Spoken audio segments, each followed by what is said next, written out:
Morning guys, today is my back day and I'm going to start off with long bench pullovers. There are three different variations that I'm going to show you today that you can use for two for back and one for chest, and I'll demonstrate them and explain the differences as we go.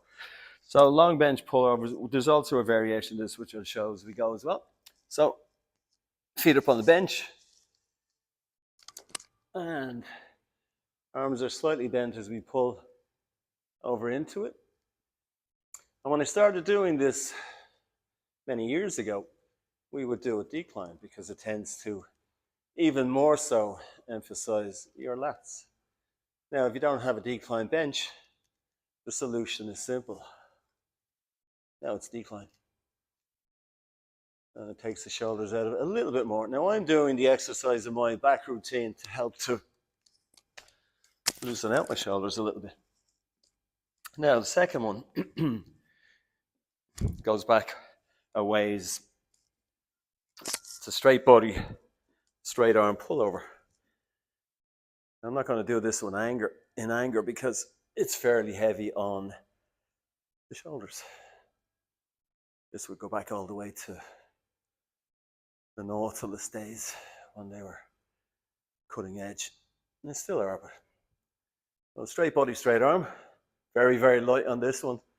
There's a slightly different technique that you can add in to make it that little bit more complex and difficult, which I won't show you, because you can end up damaging your shoulders. Okay, and then the last one is the traditional pullover, which was used for chest, but not for pecs. It's for giving you a barrel chest, so for opening up your rib cage, increasing lung capacity.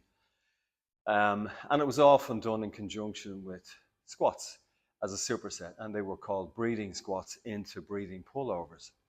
And I'll show you. The difference is in where your hips are positioned in terms of how it emphasizes a certain section of your body. So to hit your lats, your hips have to be almost in line or above your shoulders. So on the pull with straighter arms, there's leverage down here. Whereas on this one, we want the hips down low, and it brings the leverage to around this area here. So you'll see what I mean.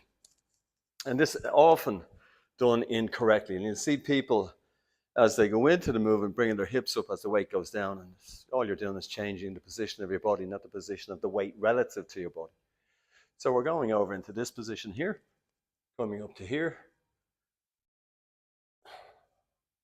Now, the sternum is softer when you're younger. That's why breathing squats and breathing pullovers would have been done together when you're younger. It's not going to, after the age of 25 or before that, it's not going to have an impact on lung capacity in terms of space, the rib cage. Okay? Always start light. Don't get too carried away. And that's how it's done. Have a great day.